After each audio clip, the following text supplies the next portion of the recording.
स्वार्थी यानी कि स्वयं का अर्थ।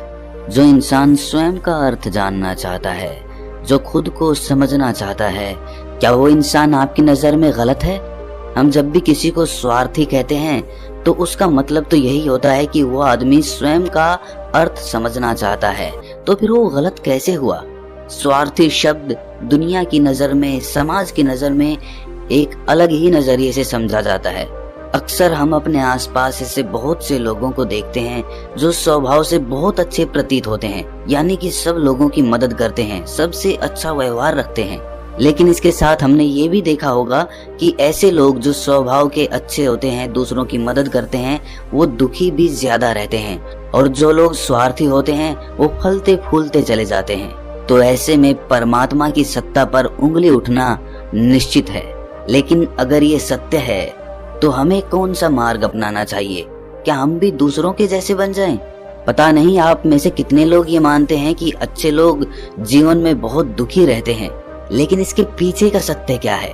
अगर हम इसके पीछे का सत्य नहीं जानेंगे, नहीं पहचानेंगे, तो कहीं ना कहीं हमारा अवचेतन मन भी बुराई की तरफ झुक जाएगा। इसीलिए अपने मन में ऐसे विचार पनपने से पहले इस बात की पूरी सच्चाई, पूरा निष्कर्ष निकाल लें, ताकि भविष्य में आपको अपने अच्छे होने पे पश्चाताप ना हो, दुख ना हो।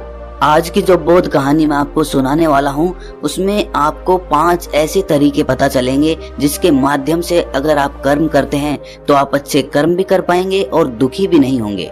इससे पहले कि आप इस कहानी में खो जाएं, इस चैनल को सब्सक्राइब जरूर कर लें। तो चलिए कहानी शुरू करते हैं। एक गाँव में आनंद नाम का एक युवक रहता था। उसका भरा पूरा परिवार था। उसके 2 बच्चे थे, उसकी पत्नी थी, लेकिन उसके माता पिता इस दुनिया से चल बसे थे, इसीलिए पूरे परिवार की जिम्मेदारी उसी के कंधों पर थी। बच्चे अपनी पढ़ाई करते थे और उसकी पत्नी अपने घर गृहस्थी के कामों के साथ गाय, भैंस, बकरी इत्यादि का दूध बेच बेच कर अपना घर चलाते थे। और आनंद पहाड़ में पत्थर तोड़ने का काम करता था। बहुत ही मेहनत भरा काम था। पूरे दिन काम करता तो रात को थक कर घर पर वापस लौटता। लेकिन इतनी मेहनत करने के बाद भी अगर आनंद को गांव का कोई भी आदमी मदद के लिए बुलाता तो आनंद कभी भी मना नहीं करता था। उसके जीवन का एक ही सिद्धांत था कि अगर मैं दूसरों की मदद करूंगा तो परमात्मा मेरा साथ देंगे, परमात्मा मेरे साथ कुछ बुरा नहीं होने देंगे। आनंद अपने इस सिद्धांत का पालन बहुत ही कड़ाई के साथ करता था। वो इस सिद्धांत पर इतना विश्वास करता था कि अगर कोई बाहर का आदमी उससे मदद मांग ले तो वो अपने घर का काम भी अधूरा छोड़कर उस आदमी की मदद करने के लिए पहुंच जाता था, जिस वजह से उसकी पत्नी बहुत परेशान रहती थी। वो अक्सर आनंद को समझाने की कोशिश करती थी कि सबसे पहले अपना काम करो, अपने परिवार को देखो। 2 बच्चे हैं हमारे और फिर भी तुम दूसरों के काम करने में लगे रहते हो। अरे अपने घर को तो संभाल लो, अपना घर संभल नहीं रहा, दूसरों की मदद करने चले हैं। और जब ऐसी ऐसी बातें आनंद के कानों में पड़ती तो उसके हृदय में कांटा सा चुभने लगता था और उन दोनों में लड़ाई झगड़ा शुरू हो जाता था। अक्सर उनके लड़ाई झगड़े का यही सबसे बड़ा कारण होता था। लेकिन ना तो आनंद अपने आप को बदल पाया और ना ही उसकी पत्नी ने उसको समझाना कभी बंद किया। इसी वजह से आए दिन उनके घर में कलेश होता रहता था। जहाँ तक उस गांव वालों की बात थी तो वो आनंद के स्वभाव को जानते थे और वो जानबूझकर जो काम आसान भी होता था, जो उनके सामर्थ्य में भी होता था, उस काम के लिए भी वो आनंद को बुलाते थे ताकि उन्हें कम मेहनत करनी पड़े। कहने का अर्थ ये है कि गांव वाले आनंद की इस भलमनसाहत का फायदा उठाते थे, लाभ उठाते थे और सब पीछे से उसका मजाक उड़ाते थे, उसे बेवकूफ कहते थे। ऐसे ही समय बीतता रहा और एक दिन आनंद की पत्नी बहुत ज्यादा बीमार पड़ गई। आनंद से जो कुछ भी सेवा हो सकती थी उसने वो सब अपनी पत्नी के लिए किया। उसने गांव के वैद्य को बुलाकर अपनी पत्नी की जांच करवाई, लेकिन ये रोग उस वैद्य की पकड़ के बाहर था। इसीलिए उस वैद्य ने कहा कि तुम अपनी पत्नी को नगर में जाकर किसी बड़े वैद्य को दिखाओ तो तुम्हारी पत्नी की जान बच सकती है। जल्द से जल्द नगर पहुंचने की व्यवस्था करो, नहीं तो तुम्हारी पत्नी के प्राण संकट में हो जाएंगे। ये सुनकर आनंद के पैरों तले जमीन फिसल गई। उसने ये नहीं सोचा था कि उसकी पत्नी के प्राण संकट में हैं। वो सोच रहा था कि कोई साधारण सा रोग होगा जिसका इलाज हो जाएगा। लेकिन जब उसने वैद्य की ये बात सुनी तो वो घबरा गया। अब पत्नी को नगर तक कैसे लेकर जाए? क्योंकि उसके पास इतना धन नहीं था कि वो अपनी पत्नी के लिए एक घोड़ा गाड़ी करके उसमें अपनी पत्नी को लिटाकर नगर में ले जा सके। उसकी पत्नी की हालत बिल्कुल चलने की भी नहीं थी, इसीलिए उसे नगर पहुंचाने के लिए किसी घोड़ा गाड़ी की जरूरत थी। संयोग से उसके पड़ोसी धन्नु के पास एक घोड़ा गाड़ी थी। वो अक्सर व्यापार के लिए अपनी घोड़ा गाड़ी नगर में लेकर जाया करता था। इसीलिए आनंद के मन में विचार आया कि मैं धन्नु की घोड़ा गाड़ी ले सकता हूँ। मैं धन्नु की इतनी मदद करता हूँ, कभी उसके काम को नहीं टालता, तो वो तो मेरे काम को कभी मना ही नहीं कर सकता। और यही सोचकर वो घोड़ा गाड़ी लेने के लिए धन्नु के पास पहुंच जाता है। लेकिन धन्नु बहुत ही चालाक इंसान था। वो बिना किराए के अपनी घोड़ा गाड़ी अपने सगे संबंधियों के लिए भी नहीं ले जाता था, तो आनंद की तो दूर की बात रही। जब आनंद ने उससे घोड़ा गाड़ी के बारे में पूछा तो उसने ये कहकर उसका ये काम टाल दिया कि मेरे घोड़े बहुत ज्यादा बीमार हैं, वो शायद बच भी मुश्किल से पाएंगे, 5 दिनों से वो कुछ नहीं खा रहे, तो ऐसे में बेचारा घोड़ा गाड़ी लेकर कहाँ नगर तक पहुँच पाएगा। हाँ, अगर तुम कुछ धन की व्यवस्था कर सकते हो तो मैं अपने एक मित्र की घोड़ा गाड़ी तुम्हारे लिए मंगवा सकता हूँ। ये सुनकर आनंद परेशान और चिंतित हो गया, क्योंकि उसके पास धन तो था ही नहीं। इसका मतलब उसकी पत्नी बड़े नगर में वैद्य के पास इलाज के लिए पहुंच ही नहीं पाएगी। उलझन भरे हुए विचार लिए हुए जब आनंद वापस आ रहा था तो उसने एक दिल को झंझोड़ देने वाला दृश्य देखा। उसने देखा कि धन्नु के घोड़े, जो धन्नु के अनुसार बीमार थे और कुछ खा भी नहीं रहे थे, वही घोड़े गांव का ही एक युवक उसकी बाड़ से खोलकर बाहर ला रहा था और गाड़ी में उसको जोत रहा था। ये देखकर पहले तो आनंद को कुछ समझ में नहीं आया। उसके बाद जब आनंद ने उस युवक से पूछा तो उसने बताया कि धन्नु ने ये घोड़ा गाड़ी उसे किराए पर दी है। ये सुनकर आनंद का दिल टूट गया। उसने कभी सपने में भी नहीं सोचा था कि उसका सबसे अच्छा मित्र धन्नु उसके साथ ऐसा कर सकता है। हालांकि ये इस बात पर दुखी होने का वक्त नहीं था, इसीलिए आनंद वहाँ से जल्दी से लौट जाता है और गांव के ही एक सेठ के पास जाकर कुछ धन उधार लेकर धन्नु को दे देता है। धन्नु अपने मित्र की घोड़ा गाड़ी मंगवा देता है, जिसके बाद वो अपनी पत्नी को वैद्य के पास नगर में ले जाता है। जब उसकी पत्नी का इलाज चल रहा था तो आनंद यही सोच रहा था कि एक वो दिन था जब धन्नु की बेटी बीमार हो गई थी और धन्नु यहाँ पर नहीं था, तो मैं पूरी रात वैद्य जी के पास उसके लिए बैठा रहा था, उसकी देख रेख की थी, उसकी सेवा की थी। इतने दिनों तक धन्नु नहीं आया था, तब मैं ही उसके परिवार की देख रेख किया करता था। हाय, कैसा दुर्भाग्य है ये। जिसके लिए मैंने इतना कुछ किया, उसने एक घोड़ा गाड़ी देने से मुझे मना कर दिया, और वो भी तब जब मेरी पत्नी जिंदगी और मौत के साथ खेल रही थी। कुछ देर बाद वैद्य बाहर आकर आनंद को एक बहुत बुरी खबर देता है। वो आनंद को बताता है कि उसकी पत्नी को कर्क रोग हो चुका है और इसका कोई भी इलाज नहीं है। उसके पास कुछ समय ही शेष बचा है। ये सुनकर आनंद दुखी होकर वहीं जमीन पर बैठ गया। उसकी पूरी दुनिया उजड़ने वाली थी और उसे कोई रास्ता नजर नहीं आ रहा था। कुछ समय बाद उसकी पत्नी चल बसी और अब दोनों बच्चों की जिम्मेदारी उसके कंधों पर आ गई थी। लेकिन यहाँ पर आनंद के सारे सिद्धांत टूट चुके थे, उसके सारे भ्रम खत्म हो चुके थे। अब उसके दिमाग में एक ही बात थी कि अच्छा कर्म करने से परमात्मा साथ नहीं देता, बल्कि बुरे लोग फलते फूलते हैं, और इस बात का मैं सबसे बड़ा गवाह हूँ। ये विचार अक्सर उसके दिमाग में चलते रहते थे और इसी वजह से उसका मन धीरे धीरे संन्यास्त हो गया, देश दुनिया से दूर हट गया। और एक दिन ऐसा भी आया जब वो अपने बच्चों को अपने रिश्तेदारों के पास छोड़कर इस देश दुनिया को त्याग कर एक सन्यासी बनने के लिए घर से निकल पड़ा। उसने गांव में किसी को कुछ नहीं बताया। किसी को नहीं पता था कि आनंद अचानक कहाँ गायब हो गया। सन्यास की दीक्षा लेने के लिए वो एक बौद्ध भिक्षु के पास पहुंचता है। बौद्ध भिक्षु उस समय ध्यान में बैठे हुए थे। ध्यान से बाहर आने के बाद वो बड़े ध्यान से आनंद के चेहरे को देखते हैं और उससे सन्यासी बनने का कारण पूछते हैं। इस पर आनंद उन्हें अपनी पूरी आप बीती सुना देता है और कहता है कि हे बंते, इस दुनिया से मुझे कुछ भी हासिल नहीं हुआ। मेरा मन इस दुनिया से विरक्त हो चुका है। जब अपने दोस्तों ने ही मेरा साथ नहीं दिया तो इस दुनिया में रहने का क्या मतलब, और इसी वजह से मैं सन्यासी बनना चाहता हूँ। ये सुनने के बाद बौद्ध भिक्षु ने उपदेश देना शुरू किया। उन्होंने कहा कि याद रखना बंते, जीवन से विरक्त होकर सन्यासी बनना तुम्हें परम सुख तक कभी नहीं पहुंचा सकता, परमानंद तक कभी नहीं पहुंचा सकता। तुम दुनिया से अपने मन पर एक बोझ लेकर विरक्त हुए हो। तुम दुनिया से परमात्मा की खोज करने के लिए विरक्त नहीं हुए हो।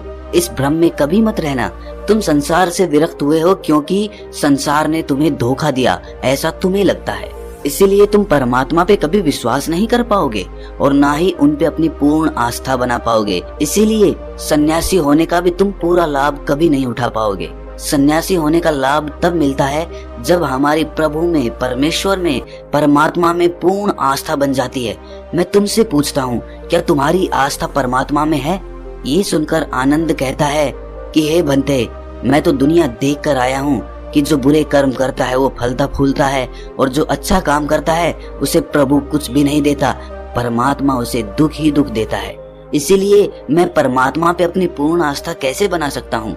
ये सुनकर उस बौद्ध भिक्षु ने कहा कि यही तो मैं तुम्हें समझाना चाहता हूँ कि तुम पूरी ऊर्जा अपनी सन्यासी जीवन में लगाओ और उसके बाद भी तुम्हें फल प्राप्त ना हो तो तुम्हें कैसा लगेगा। इसीलिए किसी की भी मदद करने के मैं 5 सिद्धांत तुम्हें बताता हूँ। ये 5 सिद्धांत समझकर संसार में वापस लौट जाओ और संसार में एक ग्रस्त जीवन जियो। उसके बाद ही सन्यासी जीवन का उदय होता है, जब हम अपने ग्रस्त जीवन को पूर्ण रूप से समझ लेते हैं और अपनी जिम्मेदारियों का निर्वाह कर देते हैं। ये कहकर बौद्ध भिक्षु ने कहना शुरू किया कि जब भी तुम किसी की सहायता करते हो, किसी की मदद करते हो, तो उसमें सबसे पहली बात, सबसे पहला सिद्धांत जो ध्यान में रखने का होता है वो होता है कि किसी की मदद करते वक्त, किसी की सहायता करते वक्त कभी भी उससे उम्मीद मत रखना। ये मत सोचना कि आज मैंने इसकी सहायता कर दी, मदद कर दी, तो कल बदले में ये भी मेरी सहायता करेगा, मेरी मदद करेगा। अगर तुम ऐसा सोचोगे तो तुम्हें जीवन में दुखों का सामना करना ही पड़ेगा, क्योंकि एक नहीं तो दूसरा या दूसरा नहीं तो तीसरा कोई ना कोई तुम्हारी उम्मीद जरूर तोड़ेगा। और वास्तविकता में वो मदद या वो सहायता नहीं होती है, वो हमारे लालच का ही एक रूप होता है। हम उसकी सहायता या मदद निर्भाव तरीके से नहीं कर रहे हैं। हमारे मन में लालच का भाव है, हमारे मन में बदले का भाव है। हम ये सोचकर मदद करते हैं कि इसकी मदद कर देता हूँ तो कल ये मेरे भी मदद करेगा, और यही लालच हमें अक्सर उन लोगों की मदद करने पर विवश करता है जो किसी न किसी रूप में धनवान होते हैं, क्योंकि हमें लगता है कि कल ये आदमी धन के द्वारा मेरी मदद कर सकता है। और इसीलिए जिस इंसान को वास्तविकता में मदद की आवश्यकता है, हो सकता है वो गरीब हो, लेकिन हमारा मन अपने लालच के वशीभूत होकर उसकी मदद कभी नहीं करेगा। इसीलिए किसी की मदद और किसी की सहायता करने के अपने विचार को विस्तार दो। केवल एक प्रकार के वर्ग के लिए अपनी सहायता या अपनी मदद पेश मत करना, उस सब के लिए समान होनी चाहिए। जरा सोचो, एक तरफ तुम्हारा मित्र हो जिसके पास धन है, संपदा है, और दूसरी तरफ कोई गरीब औरत हो जो भूखी बैठी हुई है। तुम्हारा दोस्त तुमसे कहता है कि यार आज तो खाने के लिए अच्छे अच्छे पकवान मंगवा लो बाजार से, और दूसरी तरफ वो औरत तुमसे 2 सूखी रोटी मांग रही है, तो तुम किसकी मदद करोगे? कौन मदद का हकदार सबसे पहले है? सबसे पहले हमारा कर्तव्य बनता है कि उस औरत की भूख मिटाएं। लेकिन अक्सर इंसान ऐसे नहीं सोचता। वो अपने दोस्त को तो खिला देगा, उसको तो बाजार से बहुत महंगी वस्तु मंगा के दे देगा, लेकिन किसी गरीब को उसकी भूख मिटाने के लिए पैसा या धन नहीं देगा। दूसरी बात जो ख्याल में रखने की है वो ये कि सहायता करते वक्त हमारा लालच कभी भी उसके साथ नहीं जुड़ना चाहिए। अक्सर हम जब किसी की मदद करते हैं तो हमारा लालच और हमारा स्वार्थ ही उसके साथ जुड़ा होता है, और हम अपनी भविष्य की योजना तैयार करके उस आदमी की मदद करते हैं। हम ये सोचते हैं कि अगर मैं इसका ये काम करूंगा तो भविष्य में ये आदमी मेरा वो काम पूरा कर देगा, और वो सहायता, वो मदद बिल्कुल भी परमात्मा के द्वार को नहीं खटखटाती, क्योंकि वो लालच है। जाहिर है आप अपने आप को धोखा देने के लिए अपने लालच को एक सहायता, एक मदद का रूप दे रहे हैं। तीसरी बात जो ख्याल रखने की है वो ये कि अपने सामर्थ्य के हिसाब से दूसरे की मदद करो। कभी भी एक ग्रस्त आदमी को किसी की इतनी सहायता नहीं करनी चाहिए जिससे कि उसका परिवार और उसके बच्चे कष्ट में जीवन बिताएं। सबसे पहला फर्ज हमारा होता है अपने परिवार को सुखी रखना, उनकी जरूरतें पूरी करना, और उसके बाद दूसरों की मदद करना आता है। लेकिन कुछ लोग दूसरों की मदद पहले करते हैं और अपने परिवार को तवज्जो कम देते हैं, जिससे कि परिवार में लड़ाई झगड़े आए दिन पनपते रहते हैं, और ये सब हम समाज में देखते रहते हैं अपने आसपास। अगली बात जो ख्याल में रखने की होती है वो ये कि अपना कर्म, अपनी जिम्मेदारियां पहले निभानी होती हैं। हम अपना कर्म, अपना काम छोड़कर पहले दूसरों की मदद करने के लिए चले जाते हैं, और जब दूसरा बदले में हमारी मदद नहीं करता तो हमारा दिल दुखी हो जाता है। हम सोचते हैं कि मैंने तो अपना काम छोड़कर उस आदमी की मदद की थी और वो आदमी मेरी मदद ही नहीं कर रहा है। इसीलिए अपना कर्म सर्वोपरि, अपना कर्म सबसे ऊपर, क्योंकि वही काम करने के लिए इस दुनिया में हमारा जन्म हुआ है। और सबसे आखिर में जो बात समझने की है वो ये कि परमात्मा की मर्जी से ही सब कुछ होता है। हमारा कर्तव्य है अपने कर्म को करते जाना। करनी धरनी तो ऊपर वाले के हाथ में है, इसीलिए जो कुछ भी होता है सब ऊपर वाले पे छोड़ दो। अगर तुम्हें कोई धोखा भी देता है तो ये समझ के चलो कि वो सब ऊपर वाले की करनी होती है। आप ये मान के चलो कि मैं करता नहीं हूँ, मैं तो एक माध्यम हूँ, करवाने वाला तो वो है, उसके सामने किसकी मर्जी चली। जब ये आस्था, ये विश्वास हमारे मन में पनपने लगता है तो हमारी सारी शिकायतें दूर हो जाती हैं। क्योंकि इस दुनिया में जो भी होता है अच्छे के लिए होता है, जो भी हो रहा है अच्छे के लिए हो रहा है, और जो भी होगा अच्छा ही होगा। चाहे हमारी बुद्धि आज वर्तमान में इस सिद्धांत को ना समझ पाए, लेकिन जीवन में कभी ना कभी किसी ना किसी मोड़ पर आपको जरूर ये एहसास होगा कि जो हुआ था वो अच्छे के लिए ही हुआ था। इसीलिए सारी शिकायतें दूर कर दो और बस अपना कर्म करते जाओ। अपने गृहस्थ जीवन को पूर्ण रूप से जी लो और उसके बाद ही सन्यासी जीवन की नींव होती है। इसके बाद बौद्ध भिक्षु ने आनंद को कहा कि वापस अपने गांव लौट जाओ, अपनी बेटियों को वापस लेकर आओ, उन्हें पालो पोसो, अपने बच्चों को वापस लेकर आओ, दूसरी शादी कर लो, लेकिन बच्चों का पालन पोषण अच्छे तरीके से करो। ये सुनकर आनंद अपने बच्चों के साथ अपने गांव में वापस लौट आता है।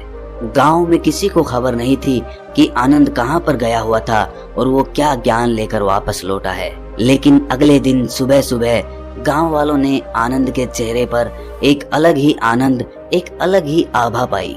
तो दोस्तों, कैसी लगी आपको ये कहानी कमेंट सेक्शन में जरूर बताना, और अच्छी लगी तो इस चैनल को सब्सक्राइब जरूर कर लेना।